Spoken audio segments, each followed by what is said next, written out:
Okay, so ladies and gentlemen, good day all. So in today's lecture, we are going to look at introduction to statistics. So what is statistic? Statistic is a branch of mathematics that is associated with the science of collecting, analyzing, and interpreting data. So in biostatistics, it's a process that involves collection of data, analyzing the data, and interpreting the data. So what is data? Because we need to understand data. A data is an unprocessed information. That is like, for example, if I enter a class and I count that the number of students that are in the class is 120. So that one is a data. When I went to a particular state and I count the number of local governments that are in that particular state, that is a data. When I enter a class and give test to a student and the student wrote the test, and after collecting the script, so collection of the script after conducting the test is also a data. Another example of data is that when you enter a particular community and you count the number of people that are in that community, that is a data. So a data can be a number, a data can be numerical or non-numerical. Like for example, a non-numerical data, you can enter a class to just count the number of females. So when you enter the class and you count the number of females, that is also a data.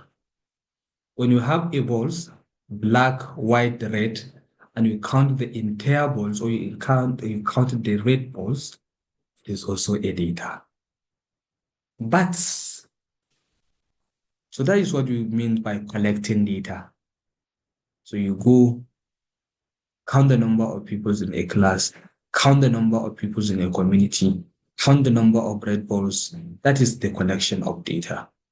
But analyzing the data is after when you collect the data, you count or you analyze that, okay, let's say in a class there are 120 students.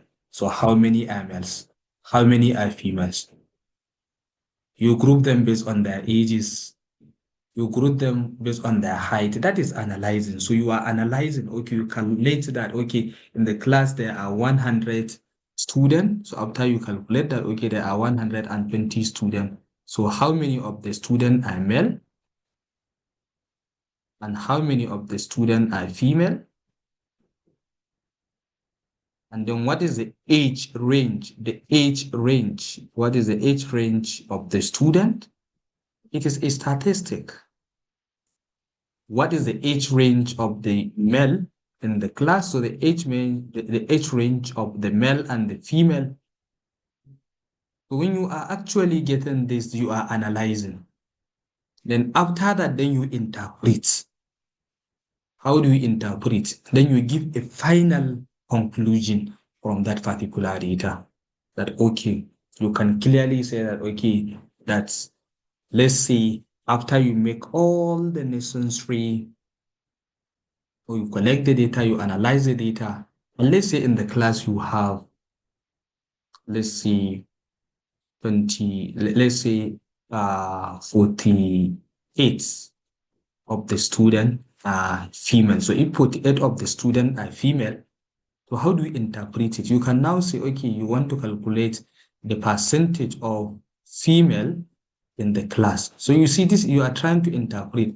First, the total number of students in the class is 120, that is you collect the data. And then you now count that how many of the students are female you are analyzing. Then to make interpretation, then you can now say, okay, you want to calculate the percentage of the female from the class. How do you do that? Then you now say 48 divided by 120. Then you multiply it times 100. You multiply it times 100. So when you multiply it times 100, that is when you have 48, you can use your calculator. 48 divided by 120 times 100. So you see, we have 40. So it means that when you want to interpret, this is a real statistic. You did statistic if you have this by saying, okay, let's say in 200 level student in the university, or the 200 level student from the Department of Biochemistry, 40% of the students are female. So interpret. So what I wanted us to understand, ladies and gentlemen, in biostatistics is a branch of mathematics that trying to talk about collection of the data and then analyzing the data and then interpreting the data. So we have different ways of collecting the data, and those ways or method, we call them statistical method or statistical tools. And we have different ways of analyzing the data itself, and we also have different ways of interpreting the data. So ladies and gentlemen, I hope with this you understand what statistic is. Like for example, since in this course we are trying to talk about the biostatistic. That is whatever you are going to do in biostatistic, you are trying to do a statistic that relates to living organisms or that relate to health and disease. So now, for example, let's say you are working in a particular hospital. This is why every day you count, there is a record. The so number of people come for malaria, so number of people come for malaria, you count them. And after you count them, that is the data, that is the collection of data. And after you calculate, okay, after a week collecting those data, then you want to analyze them. How do you analyze them? How many are female? How many are males? How many of the patients are of less than 5 years? How many of the patients are of less than 20 years? How many of them are of greater than 30 years? So all this we are interpreting. Then after, so you are analyzing. So after you do that, then you put it maybe in a tabular form, in a table, or in a pie chart or bar chart. That is statistics, ladies and gentlemen.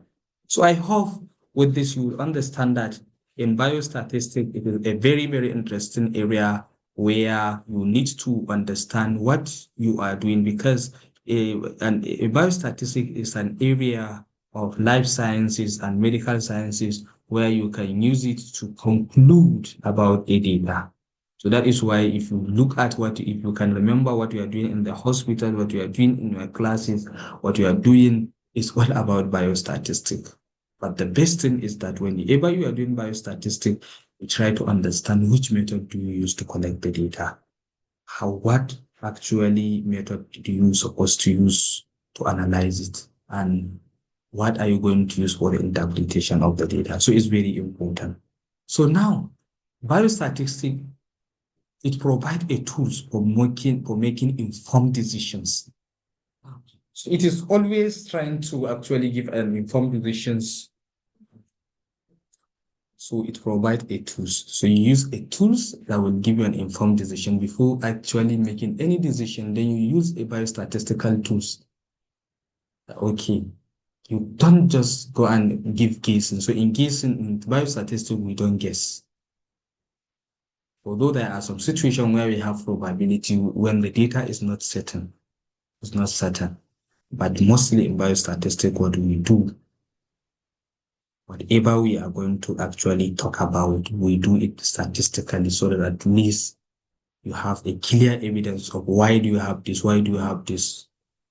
Then, and so it provides a tools for making informed decision based on numerical information, as based on number of something. And very importantly, the understanding biostatistics is crucial in various fields, such as, so it's very important in economics, it's very important in healthcare, it's very important in social sciences. Like, for example, in economics, you can actually apply the knowledge of biostatistics to get the economics data of a country. So from there, you will know whether the country is under a stable economic status or not. Because that is what statisticians are doing to know whether there is a crisis of economics of a particular country. So you see now, this is how the data is interpreted here. Look at it here. So this is a pie chart. This is pie chart. This is pie chart. So you see in this, we see that we can clearly see that here, this is everything here is 100%. So it's an indication that this is a numerical data that is collected for a particular info for a particular set of people. So after collecting the data, then the data is analyzed that, okay, how many are widows? How many are married? How many are divorced? How many are singles? So this is an interpretation of the data that gives you an idea that, okay, let's say this data is from, let's say from Ikara. So you go to Ikara local government and you collect the data of the peoples that are living in Ikara. So after you collect the data, then you now start analyzing how many are widows, how many are married, how many are divorced, how many are single, then you calculate the percentage. So after calculating the percentage, then you represent them in a pie chart. So you see, you collect the data, you analyze the data, and then you interpret the data. And that is biostatistics. So you see, this information about widow, marriage, divorce, and single is a kind of social science data. So that is why biostatistics play a lot of roles in the area of economics and sciences and social science. So then what is biostatistics? So you see, in biostatistics, the difference between the statistic and the biostatistic is that in biostatistics, we are talking about biological data. It can be DNA, it can be carbohydrates because they are biological molecules. It can be public health, that is the number of people that are actually having coronavirus in Ikara or in Kaduna or in, so that is biological data. So you see, in biostatistics, it helps researchers to quantify variability and uncertainty in biological data. Because with the knowledge of biostatistics, you can give an idea about uncertainty. Okay, that this is the number of patients, and you use biostatistics to see if the treatment of those particular individuals or those people that are suffering for a particular disease, whether the treatment can be certain or uncertain. So there is uncertainty. And that is probability, and we are going to do that. So that is why in biostatistics, we use probability. That is the uncertainty. You can't just say that, okay, 100% you are sure that this particular disease will be treated. No. You use it based on probability. And we are coming to see how probability plays a role in statistics. So in biostatistics is a type of statistic that involve collecting, analyzing, and interpreting biological data. So you see, in biostatistics, it provides a tools for evaluating treatment efficacy. Assuming now you give a treatment of drugs to a particular or to treat particular disease. So the treatment of efficacy is one of the tools that are used in biostatistics. So you can use biostatistics to give you an idea of how efficacy a particular treatment is for a particular disease. And also biostatistics is helpful or is important in understanding the disease patterns. Like for example, when you have coronavirus, you will have you will hear that, okay, in Kaduna State there are so number of people that have corona. Next day you will have the data. So biostatistics can help you to have an idea of the patterns of the disease. Is the disease increasing every day or decreasing? So that is how we do. Like for example, let's say you have histogram like this, maybe let's say on Monday, let's say 2025, let's say on Monday, 27th, 2025, 27th, okay, let's say 6th, 27, 2025. So on Monday, let's say this is the progress of the disease. Then on Tuesday, you see it like this. Then on Wednesday, then the disease go like this. Then on let's say Thursday, the disease is like this. Then on Friday, the disease goes like this. So it is tells you that the disease, the pattern of the disease, is started increasing. Then after some time, then it start coming down. So this is the pattern of the disease. So biostatistics is important in actually giving an idea of, or it's important in understanding pattern of the disease. So that is why when you look at the coronavirus, you'll have a report, okay, this is happened today. So ladies and gentlemen, this is one of the very important things that we should understand in statistics. So the biostatistic is a discipline that ensures conclusion drawn from data are valid or reliable. So biostatistics is very, very important in that. So in biostatistics, it's one of the very, very important area. It's one of the very, very important discipline that can give a conclusion about a data or from a data, which can be valid and reliable. Like, for example, you can give an idea, okay, from Kaduna State, 20% of the populations of women are divorced. Divorced. This is a conclusion. So it's only statistic that will give you an idea. So usually statistic, it gives a valid and reliable data. So if the same person want to do actually the same types of survey, it will probably going to give almost a similar percentage. So that is why in biostatistic, it gives that idea. And you can see clearly here, because we are talking about biostatistic, you can clearly see that from here, you realize that in this point or at this point, you can see that biostatistic, it is actually associated with the data, or it's actually associated with biological data.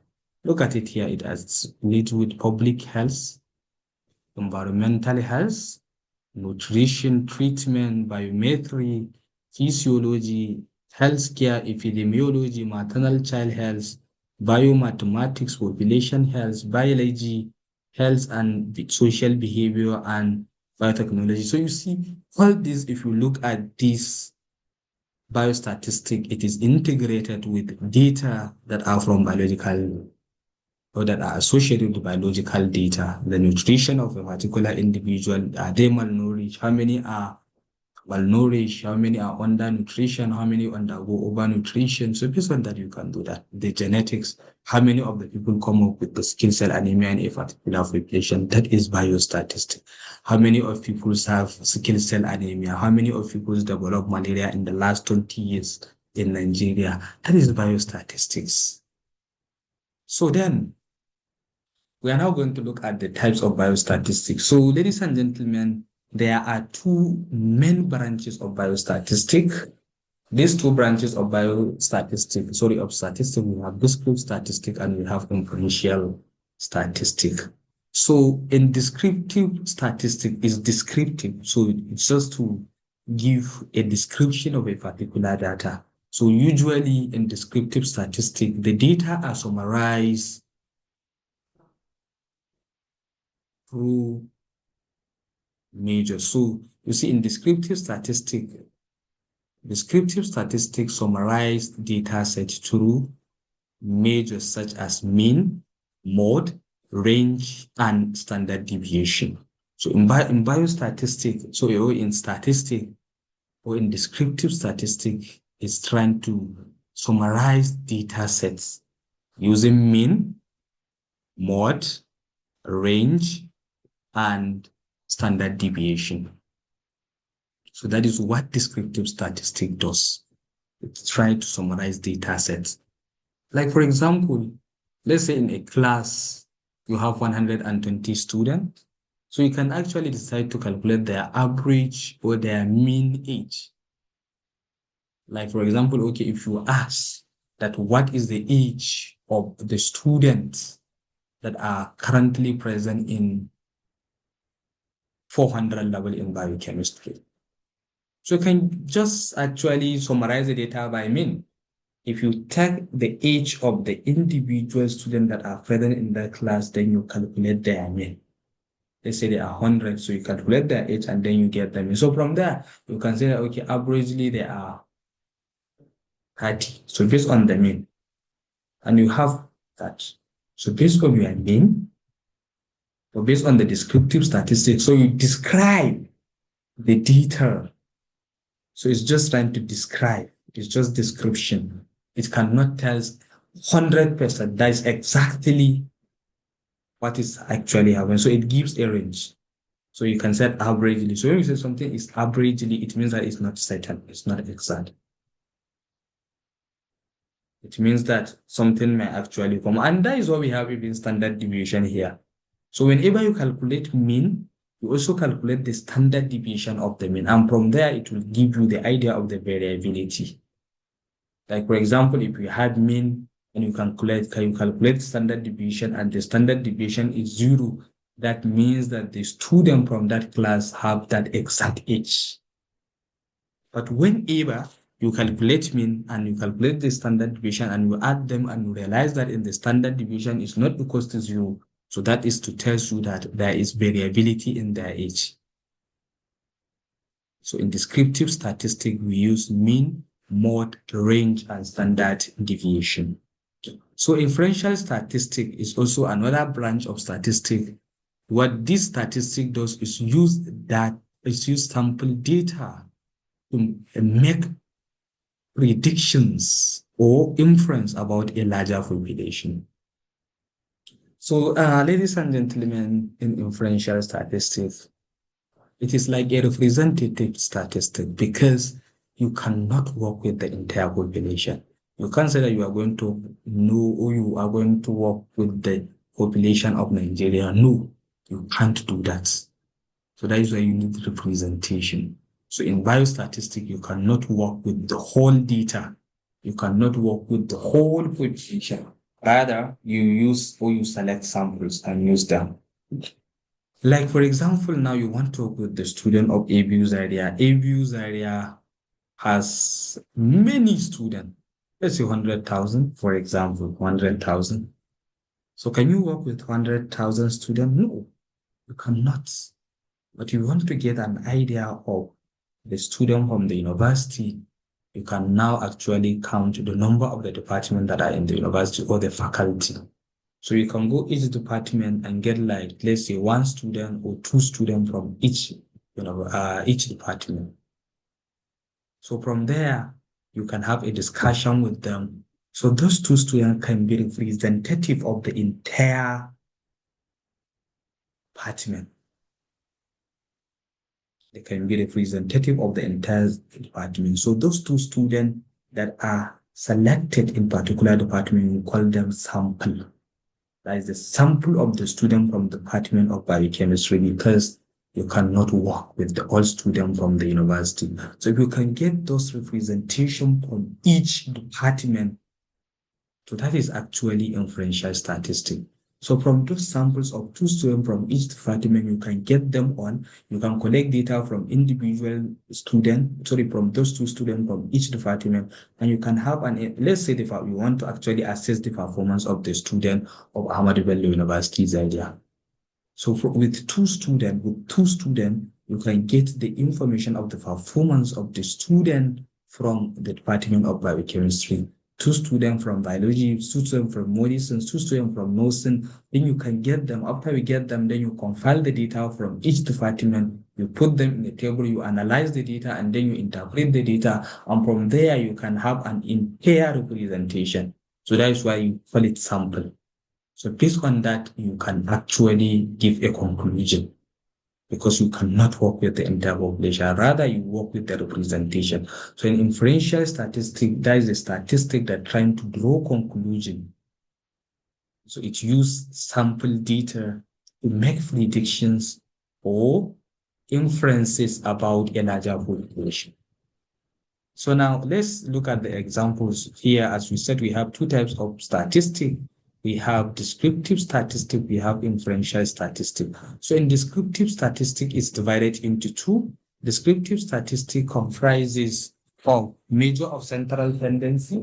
So we are going to look at actually these types of statistic one after the other, and that is why we actually need to look at the course from beginning to the end. So in descriptive statistic is a type of statistic that works with two, measure of central tendency and measure of dispersion. So in descriptive statistic under measure of central tendency, we work with mean. So we are going to, in this course, we are going to look at how to calculate mean, median, mode.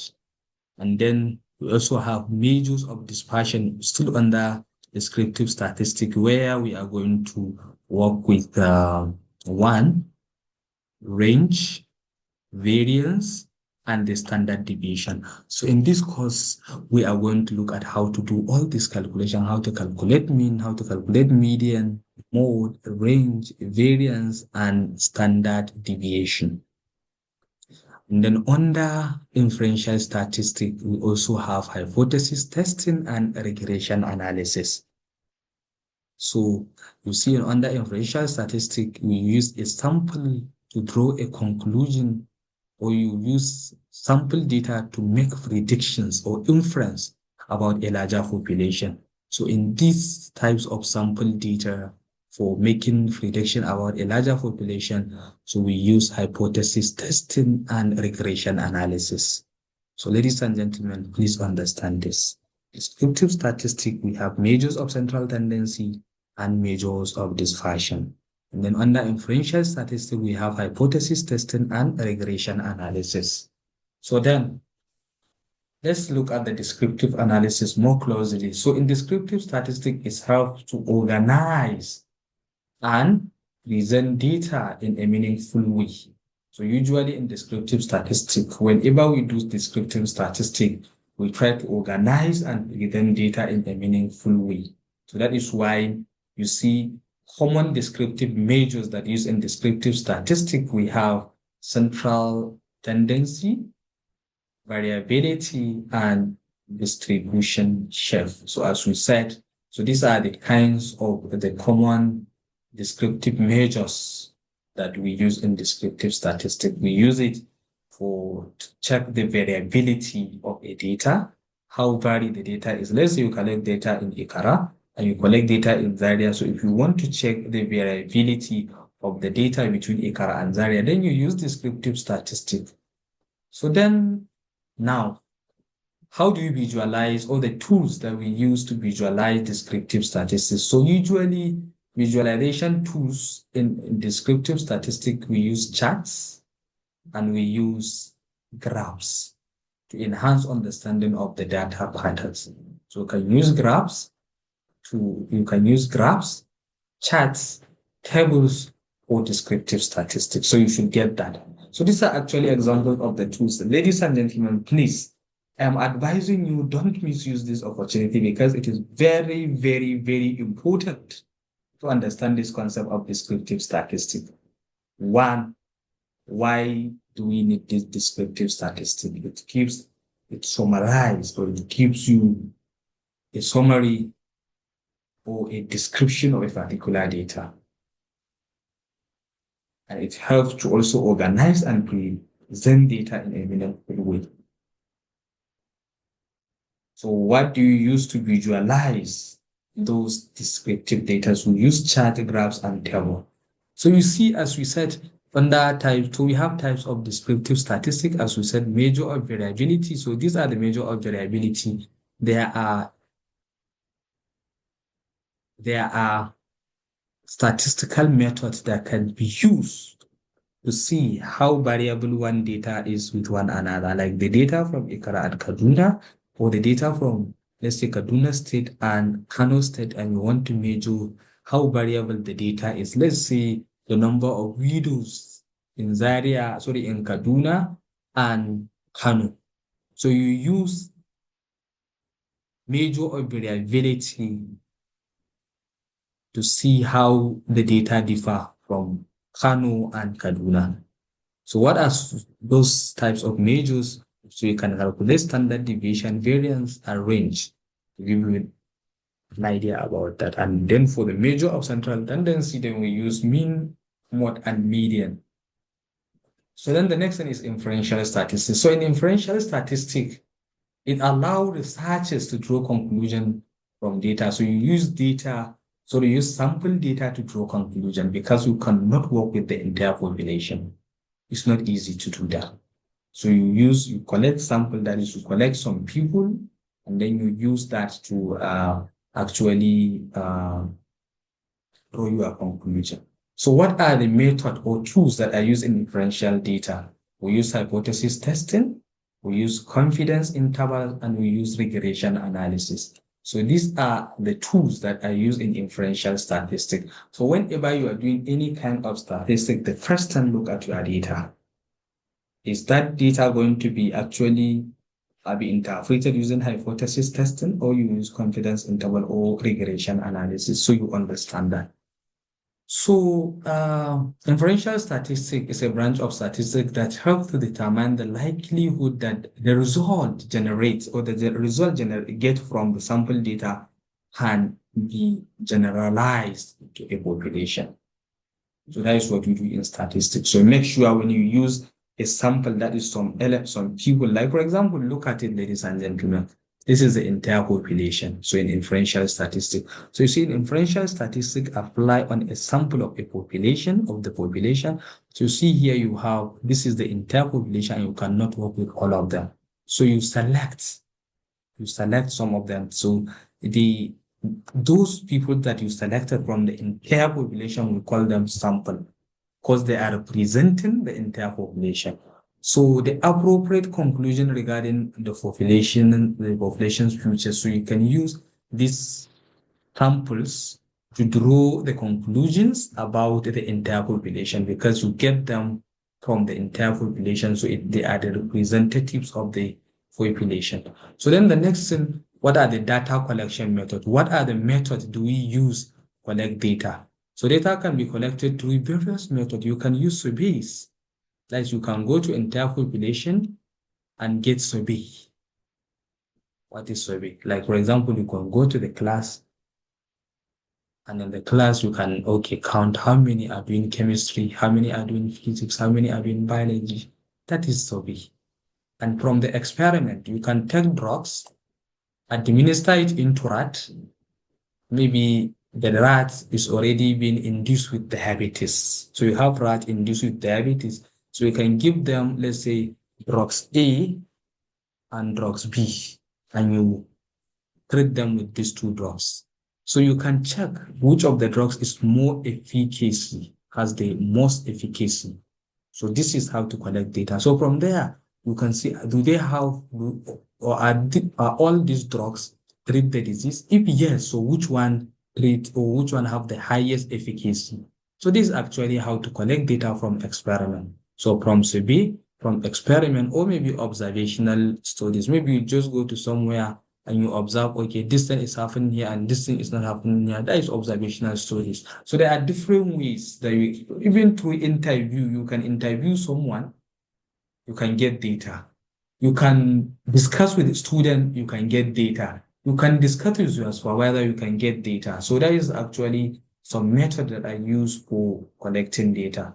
So the choice of data collection method affects the validity and reliability of the results. So you can't just say that, okay, you want to do experiment, but you apply survey method as a statistical method to collect. No. So each method that you are going to collect the data, it affects the validity of the data and the reliability. So if you actually didn't collect the data using the desired method for the data collection, then you are going to have problem with your results. You're going to have problem with your result. So you have to make sure that you apply the right data collection methods. You can't just go and do survey and get data and then you report that you use observational studies. No. So, like for example, we have random sampling. So random sampling It's essential to ensure that the sample represent the entire population accurately. Like for example, now, if you want to actually get data, so that is what we call random sampling. So random sampling is one of sampling methods, or is one of the method of collecting data. And we have so many of them, and we are going to talk at this sampling method one after the other as we continue with the classes. So we have different sampling methods. So starting with the random sampling, assuming now you have, when you actually want to get some student here in the Department of Biochemistry, if you want to make a conclusion about the review, you can't just say, okay, I want a student of this age, or I want student from this class. So that is actually bias. So you use random sampling method. Okay, you go to the department, you see the student, then you select anyone. So that is random sampling. You can't just say, okay, I want to get the best student from there. So if you do that, you get best student, you get bad student, so it's biased. Just go to the department, select any student and interview the student and get the data. So that is random sampling. So that one, it's ensure that if you use random sampling, it always ensure that at the end, that sample give a good representation about the population. So you see, this is actually the data collection. So then, ladies and gentlemen, probability in statistics. So probability is a foundation. Probability is the foundation of inferential statistics and helps quantify uncertainty. So it's one of the very good foundation of inferential statistics. And it actually helps to quantify uncertainty. So you see, in inferential statistics, you use sample to give a conclusion about the entire population. So, but because we are not exactly 100% sure of what of that, but it gives a better representation of the population. So since we are not going to work with the entire population, that is why you use probability, because this probability will give you an idea of the level of the uncertainty. So it can quantify the uncertainty. So usually probability, it measures the likelihood that of an event occurring between 0 to 1. So let's say you have, like, for example, now I can ask you for the uncertainty, the probability of Mukhtar Aliyu with 5 heads is what? Is it possible Mukhtar Aliyu to have 5 heads? No. So it means that the probability is 0 because it's not possible. Or the probability of Mukhtar to be the president of United States of America is what is 0. How will I become the president of United States? So it's 0. So anything that is not possible, so you consider it is probability to be 0. And when we said the probability of Mukhtar Aliyu become the HOD of biochemistry department, I can now say, okay, 50%. Because there is probability that maybe I can be the HOD and I may not be the HOD. So that is why it is 50%. And what if you can say that, okay, Mukhtar Ali to be the one to examine you in Biochem 241. So if I'm taking Biochem 241. So what will be the probability that is Mukhtar Aliyu that will assess your Biochem 241? Then you can now say 95% because I'm the one taking the course, and under normal circumstance, I will be the one to assess the course for the student that I'm taking. So that is why it is 95%. So, but why are you saying here is 0 to 1, but I'm talking about 50% to 90%. So when I said 50%, since you say it's 0 to 1, we can make it actually to normal decimal point. So we can now say 0.5 since it is 0 to 1. And when I say 95%, I mean 0.95%. So you see it's close to 1. So the probability is trying to give the trying to actually help to quantify the uncertainty, because in inferential statistics you are not 100% sure of whatever you are going to do. So that is why you quantify it. So you give the probability. So if I now ask you what is the probability of Mukhtar Aliyu to become the president of Saudi Arabia, is 0. Is 0. So then, of course, the next thing that we are going to look at is so understanding this probability is crucial for making predictions and assessing the risks in research. So it is actually very, very important in probability to make predictions and assess the risks in a research. So that is why if you are now supervisor ask you to do so kind of research, so you assess it by probability. That is it possible for me to finish this work in 1 year? Is it possible for me to finish this work in 3 years? So you are assessing the risks and you are predicting that is it possible for, yeah. So that is probability in statistics. So then what are the common statistical tests? So after you conduct an experiment, you need to use a statistical test for you to interpret, to give the final conclusion about the result that you generated. So statistical tests, we have different types of them. We have t-test, we have chi-square test, and we have ANOVA.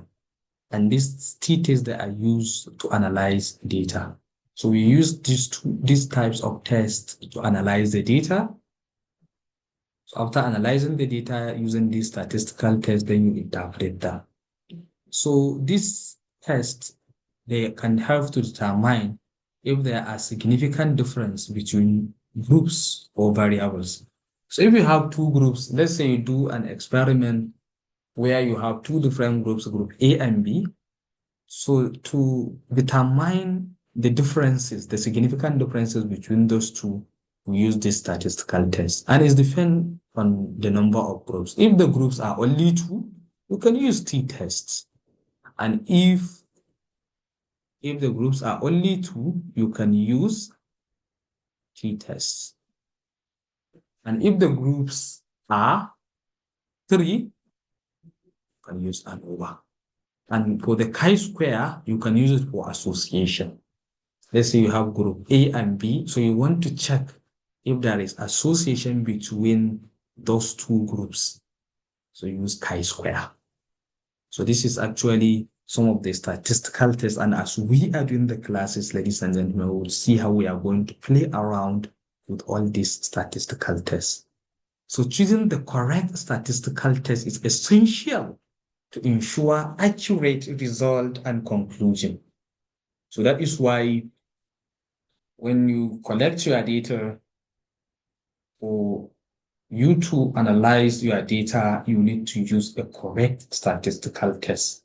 And that is essential in providing or in ensuring the accurate result and conclusion. So if you did not use the correct statistical tests,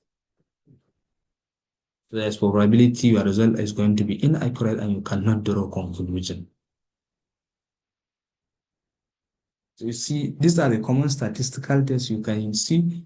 So the nature of the variables that can be measured, you see, if you have two independent variables, if you have two variables that are independent, so when you have two variables, you can use chi-square for the test.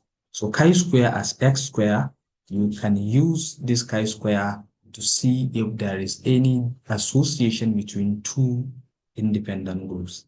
And then t-test can also be used for two independent variables. So it can be used in both quantitative and quantitative variable.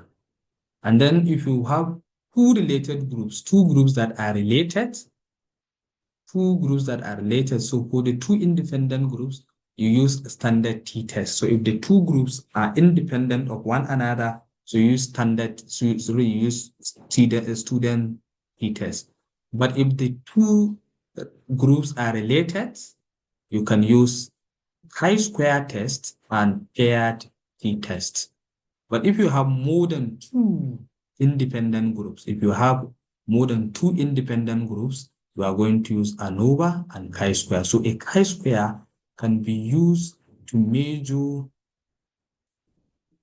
quantitative and qualitative data for the two groups that are independent, two groups that are related, and even more than two groups that are either related or independent of one another. But for the t-tests, we have different types of t-tests. So if the two groups are independent of one another, meaning that they are not related, then use student t-test. And if the two groups are related, then use paired t-test. So this is actually some of the statistical tools or statistical methods that are used in biostatistics. So these are the statistical tests. So understanding them is important. So then we have a lot of softwares that you can use them in statistics. We have SPSS, we have R, we have Python. So all these are the examples of the softwares that are used in data analysis in biostatistics. Then these tools that we have, they provide a advanced function for data manipulation. So you can use this software to manipulate your data, to visualize your data, and then do also statistical testing. So you can use them for statistical testing. So for efficiency in statistics software is increasingly important in the data-driven job market. So it is very important to understand the concept of statistics. So what are the ethical considerations in statistics? So ethical considerations are critical because you can't just say that, okay, we'll collect someone data without giving a proper ethical consideration. So ethical considerations are critical when conducting statistical research and analysis. Like, for example, in issues such as data privacy, there are people that if you collect people's data, you have to make sure that you have privacy to their data. Then informed consent. And that is why sometimes if you want to do like a kind of survey, you use questionnaire. So in the questionnaire, you can't ask someone to provide his name or something related to him because you want to maintain the privacy of that particular individual. Informed consent. You can't say, okay, you want to get the blood from a particular individual. Maybe you want to use it to check one things, or you want to see that, okay, after collecting the blood, whether this person is having HIV. So you see, you need to have informed consent. So you can't just go and you can't just go and catch someone and just draw the blood from him. So you need to actually seek his consent. And you need to have transparent reporting. The transparent reporting must be addressed. So this is actually some of the ethical concerns. So adhering to ethical standard helps maintain the integrity and credibility of statistical findings. So that is why it's very important. So when actually going to involve or when you are going to seek for ethical consideration, like in clinical trials, the participant that you are going to select, the conflict of interests, benefit and risks of the research, and the informed consent. So when you are doing any kind of research, so one of the things that you need to consider under ethical consideration, conflict of interest is important. The participant that you are going to select, the informed consent and benefit and the risks of the research. All this should put on consideration before getting any ethical consideration. So then in conclusion, ladies and gentlemen, statistics plays a vital role in decision making across various industries and disciplines. So as technology advances, the field of statistics continues to evolve with new methodologies. So a strong foundation in statistics is essential for navigating the complexities of our data-driven world. So ladies and gentlemen, it is very, very important to understand that biostatistics is very, very important in the field of medicine, in the field of science, in the field of public health, and many others. So that is why you will see that students from any faculty, from any department, they are doing biostatistics. Ladies and gentlemen, please don't forget to like, subscribe, and join my YouTube community. Thank you. Bye bye and see you next time.